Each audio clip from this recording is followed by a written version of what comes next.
Okay, so I think like a lot of conversations that happen around migration are centred on sort of borders, as in like you've got a map and you've got actual physical borders and the interaction that happens between people in the state at those borders and outside of those borders, which is of course a very important conversation to have, and it's a fundamental issue that we're seeing in places like Calais, the confrontation between police and the state at the Calais border.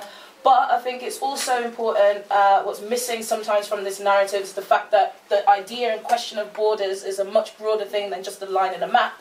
And one of the central ways in which borders works is actually the interaction between people and the state, even once they're in the UK. What I wanted to talk about is the various different ways, in sort of a descriptive way, and drawing out what's happening within the UK and what the state's doing within the UK to oppress migrants, to create this idea of bad migrants versus good migrants, and why the case for no borders is not just a case of no physical borders, but also a case for how we can fight against certain oppressive apparatus of the state itself within the UK. So let's start with Yarlswood.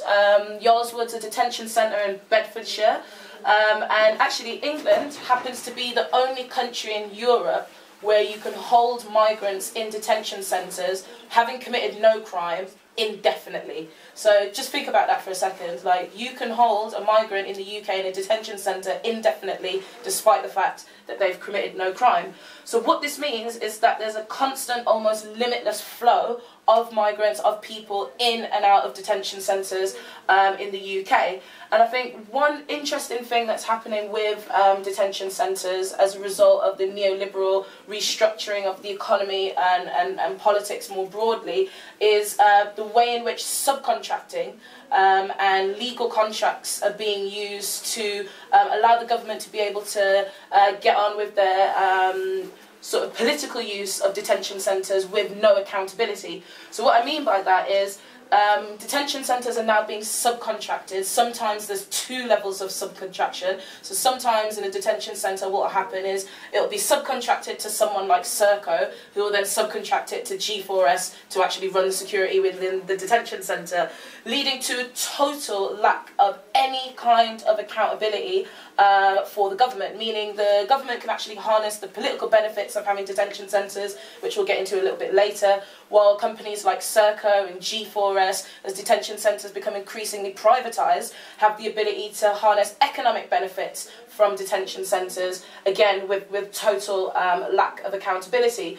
And just to sort of encapsulate how detention centres are not at all about looking after the welfare of migrants and making sure they have a safe place to stay if they come to this country and haven't yet got status, but it's actually about both political and economic profiting, is a clause in many contracts in detention centres states that if a detainee successfully self-harms, then there will be a financial penalty for the company who's meant to be looking after security. So there's not a penalty, there's not an incentive to look after people in detention centres, an incentive to look after them for the purposes of political and economic manoeuvring.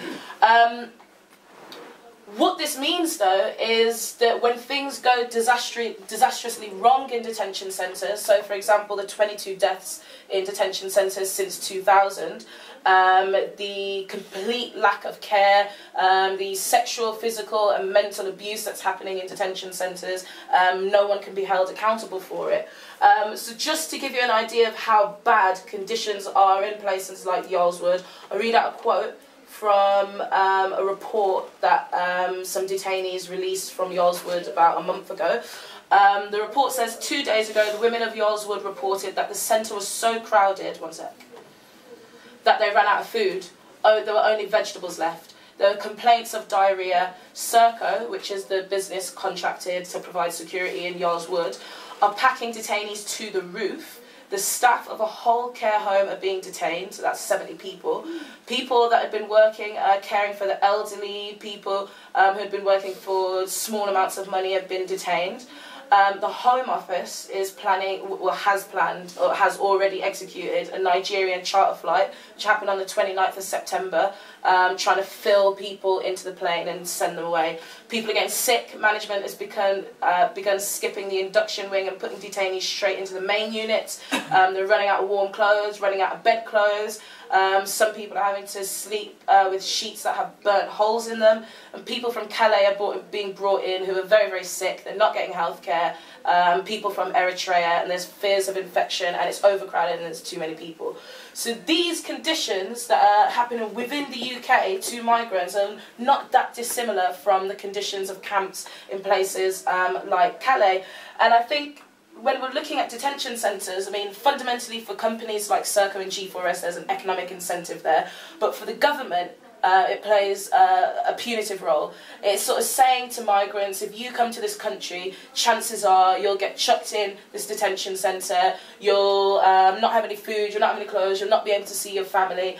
So it's creating that fear-mongering, that constant fear-mongering, and that political use of fear that's being created through institutions such as detention centre. And all of this is part of the increasing powers of the state to control movement and of people and labour in and out of the country, which I'll get onto later. Another element of the way in which borders extends beyond physical borders but extends to the actual behaviours of the state in the UK is domestic migrant workers. Now, a lot of times people use the idea of slavery as a metaphor, you know, wage slavery, or I'd rather be a rebel than a slave, all this sort of stuff. But domestic migrant workers are actually, I believe, in conditions that are pretty much structurally very similar to actual slavery. So what's the case is if you're a domestic migrant worker, so you're working in some rich person's house, you can work in that house, but your status is as someone who can reside in the UK is totally dependent on you staying in that house to work. So it's not as if you can like leave that home and get another job. You have to work in that person's house. But your employer, who's going to be the person who owns the house or who lives in the house, has total control over domestic migrant workers' movement in and out of the house, around the house. So we're seeing some startling things happening in terms of domestic migrant workers.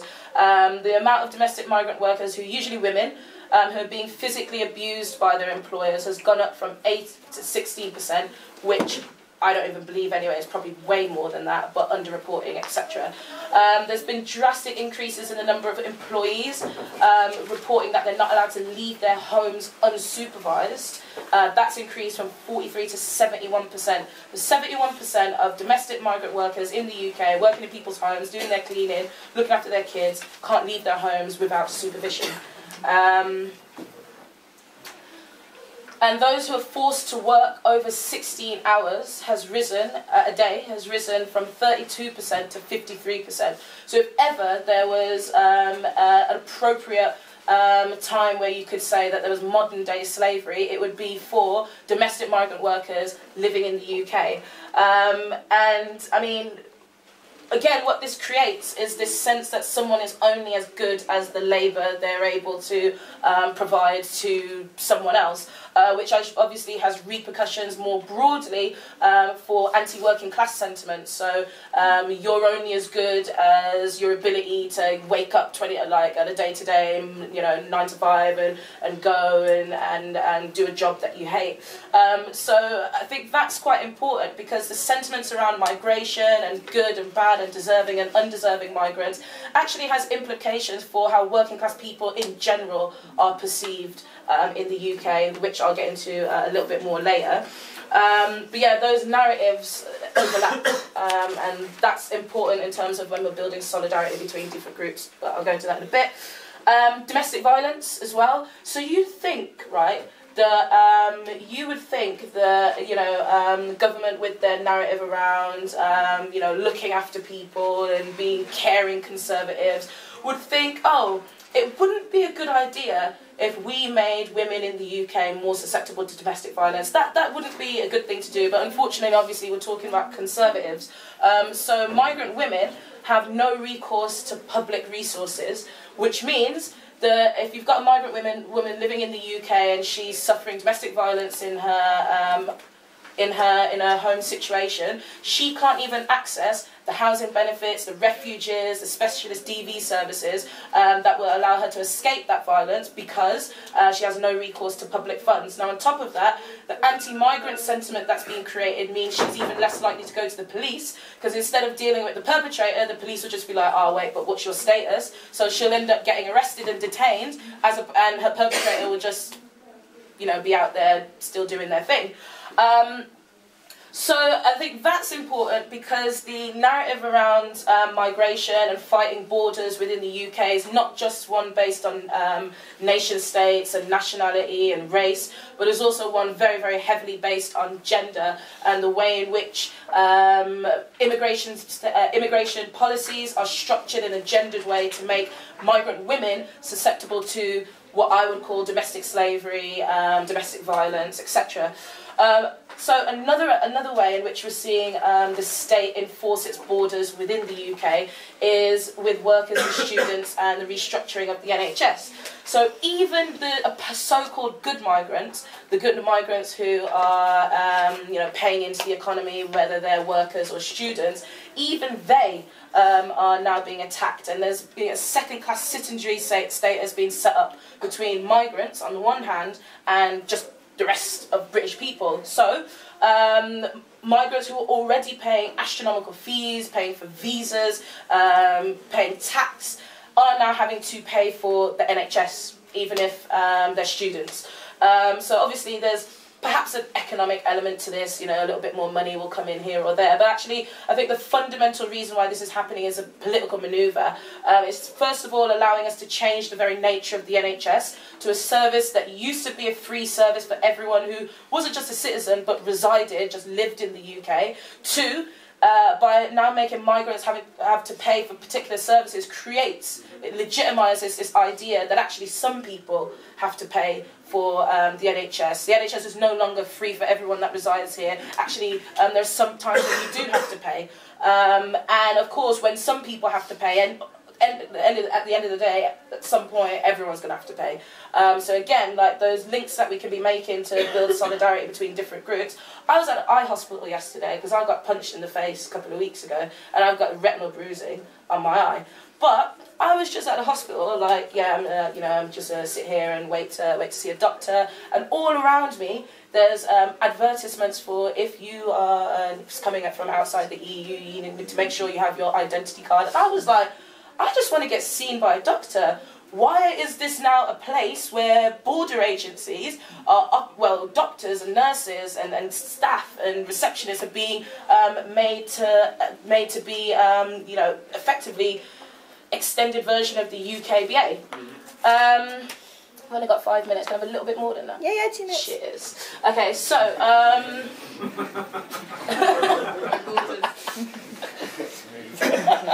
alright, so I think so those are like ways in which the state is restructuring, and it's using this anti-migrant sentiment to begin to change things like the NHS, things like Prevent, the way in which teaching staff relate to their pupils, etc. And of course, that's the beginning of a longer process that's going to be used to cement further attacks on the working class more generally. But I do think there's some arguments that we need to be tackling as well. So one argument that I think we need to be tackling is this notion of moral responsibility.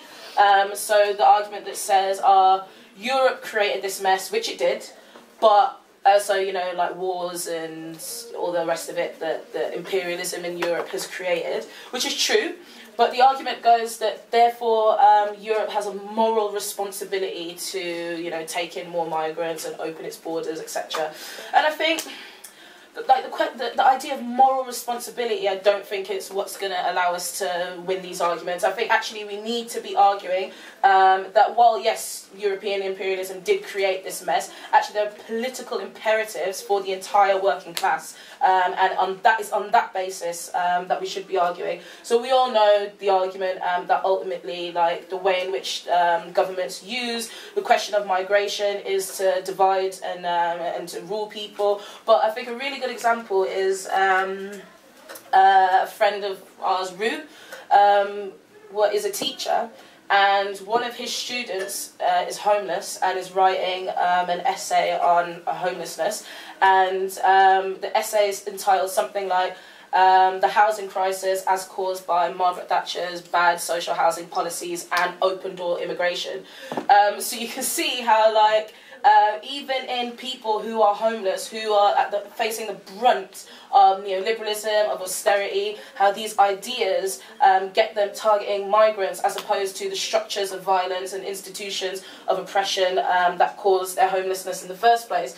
So I think the argument has to be on a political rather than a moral level, although, at the end of the day, absolutely, like, we do have to argue. So at the demonstration that took place in King's Cross, that shut down the Eurostar for a bit, one of the slogans was "colonialism still," something, something, something. But I think the colonialism still bit is important, because we do need to be arguing that actually imperialism, colonialism, these things are still playing a fundamental role in creating a situation where people want to come to Europe in the first place. So to finish, I think there are some imperatives for us in terms of what we need to be doing. There have been some great instances of resistance. So Movement for Justice had the biggest protest outside a European detention centre in June, followed by the biggest protest outside a European detention centre in August. And there's a demo on the 7th of November, which I'm hoping will be the biggest protest outside a European detention centre to date.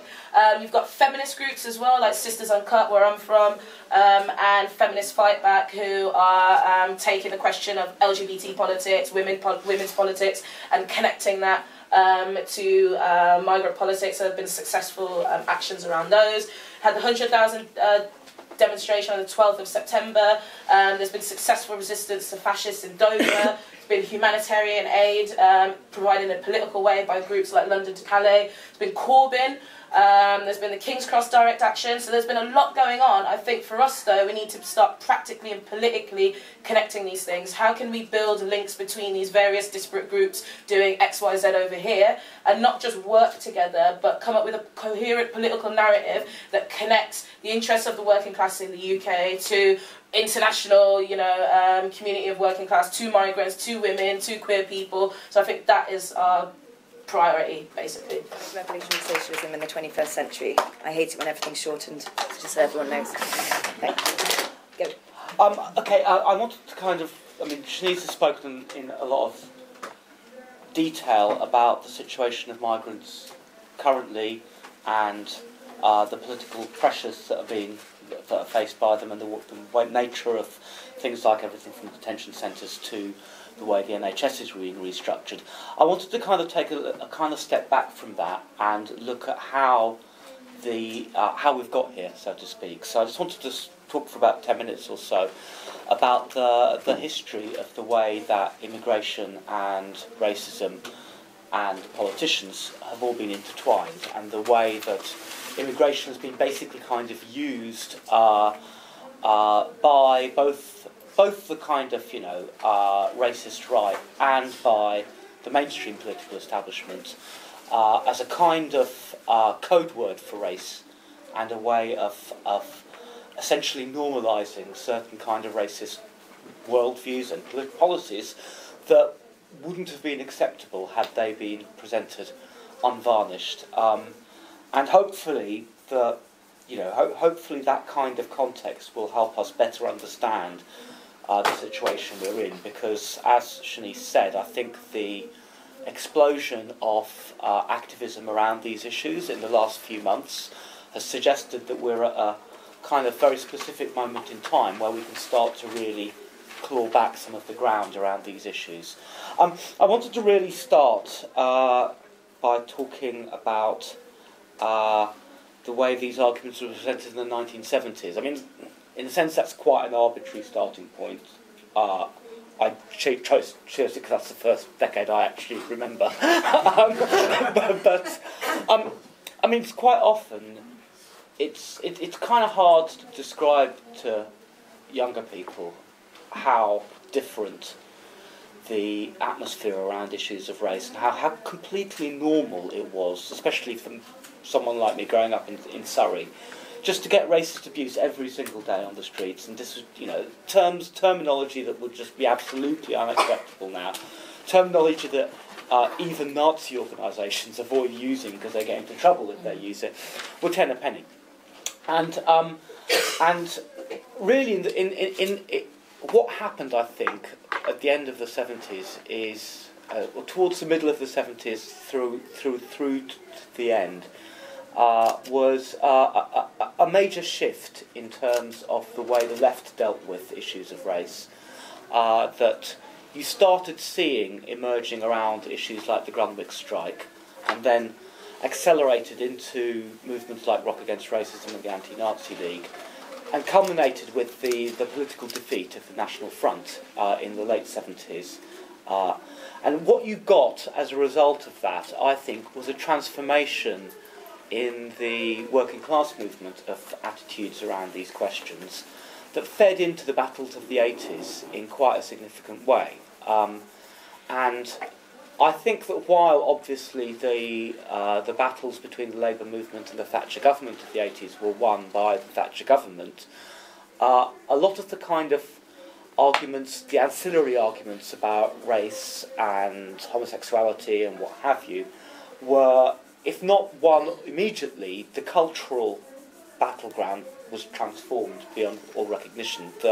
And that's led to the fact that that kind of levels of open racism that was acceptable in the 70s isn't really acceptable now.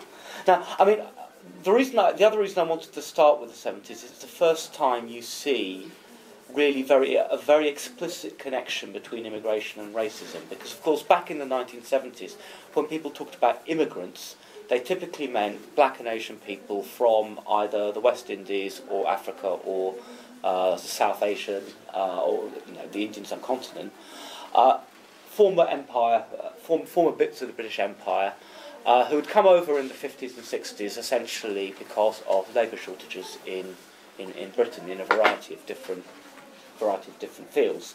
So, if you were to talk about immigrants in the 1970s, it was more or less taken as read that you were talking about people of dark skin who had moved in here from former colonies in recent years. So you had a situation essentially where racists could use the term immigrants pretty much synonymously with black people, and the two switched back and forth. So if someone started banging on about how there were too many immigrants, you knew what they meant was there were too many black people. And the arguments would hit a sort of pitch in a fever pitch around in the late 70s and early 80s when unemployment started shooting up. You just not always hear there are 3 million unemployed and 3 million immigrants. Send them back. Now, I think what happened in the 80s is because of the kind of the battles that were fought first against the explicitly fascist and racist far right, but then later on those battles were taken on against the Conservative government at the time. You saw a kind of transformation in the way that people talked about race, because by the end of the 80s, the notion that it was really even feasible to send them back was really no longer the case. I mean, I remember this because this is the decade I grew up as a teenager, and I remember in the early 80s, constantly having to argue at school with people to even justify my presence in this country. I was born here. By the end of the decade, the notion that the notion that Britain was a multicultural society had been more or less won, and the implications of that term, Britain is multicultural, the idea behind it was that we are here to stay. This mythology that you could somehow go back to a time when Britain was monocultural, which has never been the case, that's always been fantasy, that was knocked back. So we were here to stay. Now, and I think that arc, if you like, of the fusion of the notion of race and immigration pushed by the racist right in the 70s, followed by their defeat in the 80s, created a situation in the 90s where it was very, politicians were very nervous about really going for immigration and attacking immigrants in any explicit way, because, in my view, quite rightly, that was seen as racist, and they had to roll back from that. And this was also the 90s saw various other things like the McPherson report, when New Labour came to power in the late 90s, somewhat, ironically given their later record, this was seen as a knockback for a racist and homophobic and sexist Conservative government that had been there previously. Now, what happened, of course, when Labour got in, and I think it's very much worth remembering this because, the actual initial, I think, rehabilitation of anti-immigrant discourse started with New Labour in the late 90s with their demonisation campaigns against asylum seekers.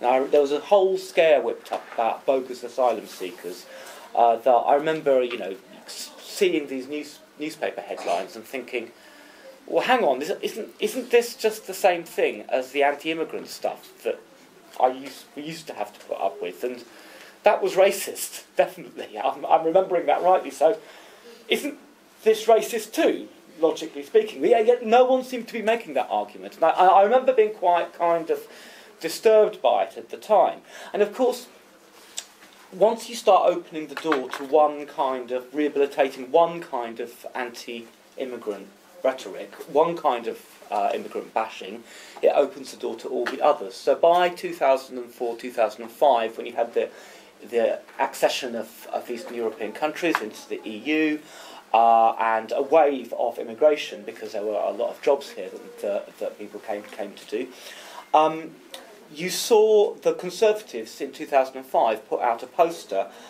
with the slogan, "Are you thinking what we're thinking? It's not racist to be in favour of immigration control." So, within the space of about 8 years of a Labour government, we'd gone from a situation where it was essentially taboo in the mainstream liberal opinion to be explicitly anti-immigrant in that way, to one where a major political party was openly saying it's not racist to be against immigrants and immigration. Now, of course, what did Labour do in response to this? Well, surprise, surprise, they capitulated. Instead of actually holding the ground on this issue, they conceded further and further and further. Had all these polls and spin doctors saying, in order to get back this particular demographic, we're going to have to essentially pander to their racism, so we're going to soft pedal the immigration issue, or we should join in on it. I mean, the MP Simon Dandruck, who's been in the news quite a bit recently, has been, for the past 3 or 4 years, has been putting out stuff saying Labour needs to bash immigrants to get the white working class vote back. He means the racist vote back, essentially. And so the effect of that, I think, it has led up to the situation you have now. In 2010, when the Conservative government comes in, you get an open season launched on immigration. I'm not going to repeat the stuff that Shanice went into in incredible detail there, but all of those issues, the prevent legislation, the use of NHS workers as proxy border guards, and the absolutely appalling speech that we heard from Theresa May at the last Conservative conference, which essentially pushes this notion that the very presence of immigrants in this country, the very presence of people with a different culture, is somehow inherently a threat to the social order, because it apparently, undermines community cohesion. I mean, this is not that, we're coming over here and doing bad things. It's the mere fact that we're different is enough to kind of create this kind of crisis, and that's an attempt to try to reverse something the Tories lost in the 80s, which is the argument about multiculturalism, the argument about whether it is a good thing or a bad thing that we actually live in a diverse society. So I've gone on for a bit too long, so I'm just going to wrap up on this. I think that that's the history that we've seen of the way that politicians have used the immigration and racism arguments. And certainly since the mid-90s, we've seen from both Conservatives and Labour a series of capitulations or openly racist attempts to demonise immigrants, and this is just leading to more and more and more racism. It's not like it ever stops. this particular group of migrants, it always spreads out. Now, if, like me, you've been watching this over the years, you might have been watching it with a degree of horror. But I think what we've seen in the past couple of months is a moment that we can seize to try to turn that around. I mean, the massive size of that demonstration a couple of months back, that told me that actually there is, if you like, a silent minority of people who've been looking at this crap in the press thinking, I'm fed up with this, we've got to do something about it. Now, I don't think that we've reversed the situation overnight. I think the people in this room are a minority, but they're a minority that speak to and for a much larger group that are actually, you know, people have always been a bit uneasy about the anti-immigrant rhetoric. They know that it's the racist bigot down the pub who likes saying that kind of thing. So I think we've got to seize this opportunity to start to win those, start clawing back that ideological ground and start winning those arguments again and start putting down some quite hard markers around what we say about migrants and an uncompromising defence of the right to migrate and of all immigrant rights, and start saying, yeah, it is racist to bang on about immigration like that. It is racist to demonise immigrants, and tell people about the history of how that argument has been used and how that argument has been used to actually ultimately undermine everyone's rights. I do think we're in a position where we can actually start doing that now if we seize that moment, and I'll end there. I'll quickly come back. Pro-immigration sentiment. I don't really think there's a general acceptance of immigration, like in the majority of the population, but it's a very similar question to ask how we can build that. And to be honest, personally, I really just think it comes down to going back to the nuts and bolts of building a diverse movement against the state, which is solidarity. I don't think we say that word enough, actually, but I think we need to start saying it a lot more. Think creatively. So what's the connection between Operations Shield, you know, increased police powers to stop and search black and brown people in places like Tottenham and Brixton, and increased police powers for people to stop people coming in and out of the country? There are huge political connections there because these structures of state repression, of oppression, are connected in practice. So there are political connections there that we need to be making. How can we get anti-racist campaigns in, you know, Brixton to be on the next migrant solidarity demonstrations, those sorts of things? Like, how can we get, you know, people working in hospitals and teachers working in schools who are having to enforce prevent to realise the connection between the state increasingly using their labour and not paying them more for that extra work, and their general loss of rights, loss of wages in the workplace. All these things are like interconnected. Like, how can we see the closure of women's services to the opening of more detention centres? And I think like this question of solidarity and how we can be building these connections between loads of different disparate things and groups that are doing, you know, things up and down the country, and how we can begin to like connect those both practically and politically. Because, I mean, the working class is a very, very diverse bunch of people, and you're not going to win the argument just by saying, well, your interest as a member of the working class is to fight against racism and fight against borders. You're going to have to connect that to people's actual lived experiences as working class people in Britain, and it's a bloody diverse group of people. So I think the key thing is solidarity. How can we create the things that, you know, Lesbian and Gay Support the Miners created in Wales? How can we begin to build those links and break down the divisions that exist within the working class in creative ways? Thank you.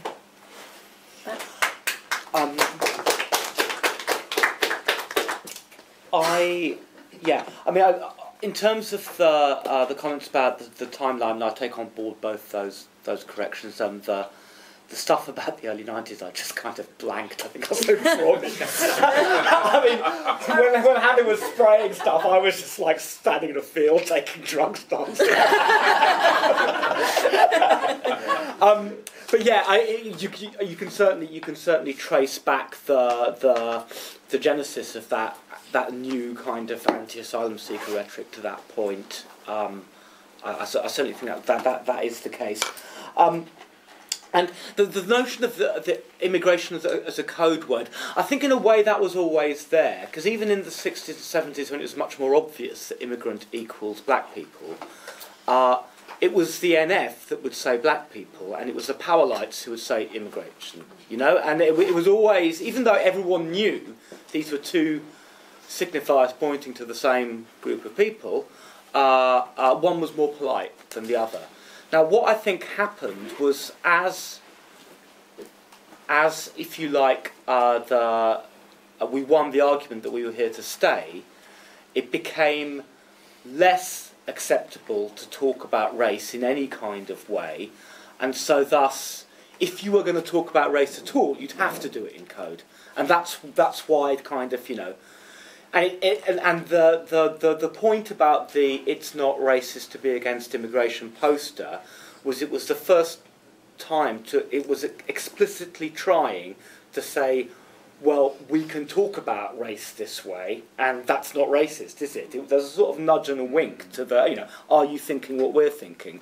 It was a nudge and a wink to racists saying, you know, you can talk about racism again, you can be racist again, providing you talk about it like this. And so I think there is a sense in which the two terms are always coupled, but the arguments tend to be around immigration because that's the one you can kind of, that both the racists can officially talk about. And, you know, the response to that, nobody at the time really made the argument that, well, there's a reason why people think that the person who bangs on about immigration is a bit racist, and that's because X, Y, Z. Instead, everyone went, yes, well, of course there's nothing wrong in principle as being against immigration. There's nothing intrinsically racist about this.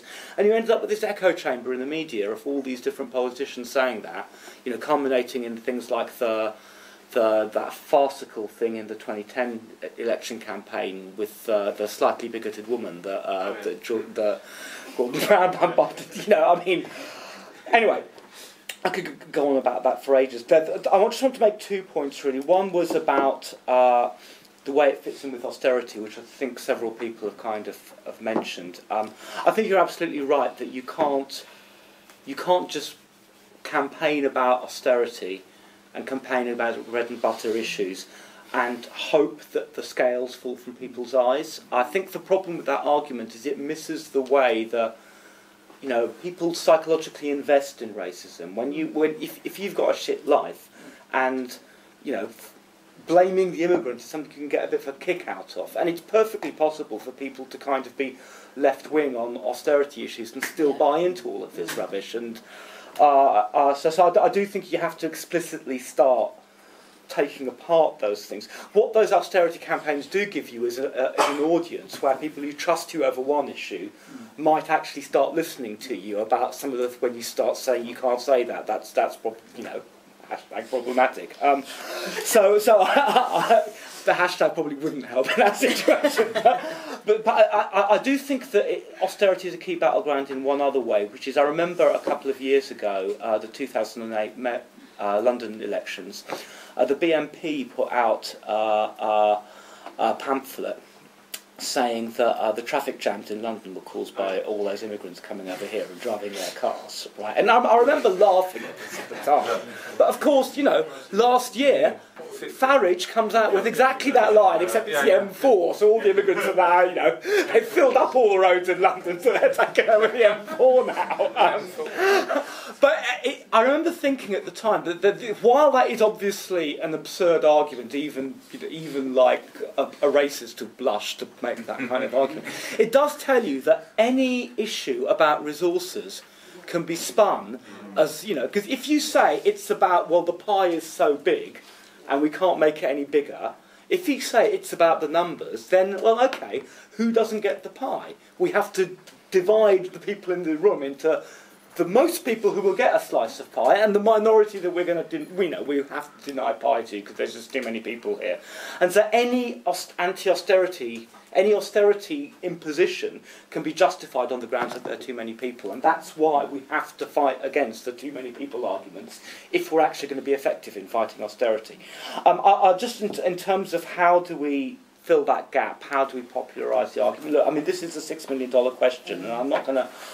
if I had a bright, snappy slogan... I mean, there are certain things that I've noticed that I do think the health service is a kind of crucial issue, because it's interesting that, without sort of, this is a slight generalisation, but racist attitudes are much more prevalent in older generation, but they're also the people who use the NHS the most, and you know, there are ways and means you can start to undercut things there.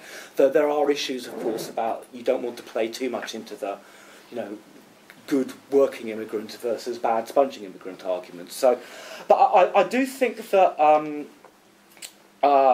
even though we are a minority at the moment, there is a minority of hardened racists on the other side, and the politicians have been playing to their gallery, and that pools the vast section of people in the middle who are well-meaning but don't necessarily follow these things.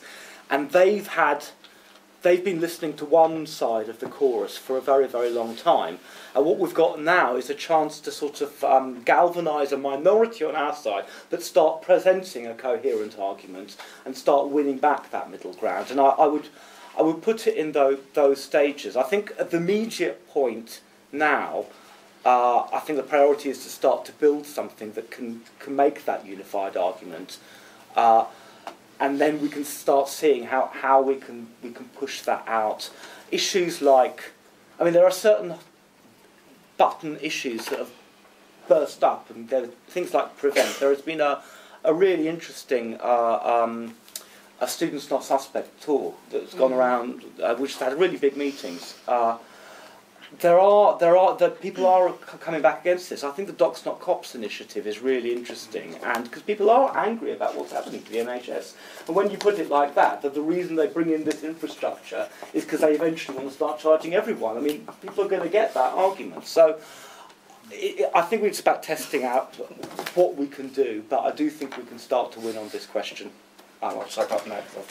No, thank you so much. It's been really informative. Leads very nicely into our next session, which is strategies for radical solidarity. So, yeah, that's going to happen in 10 minutes. Go and have a coffee.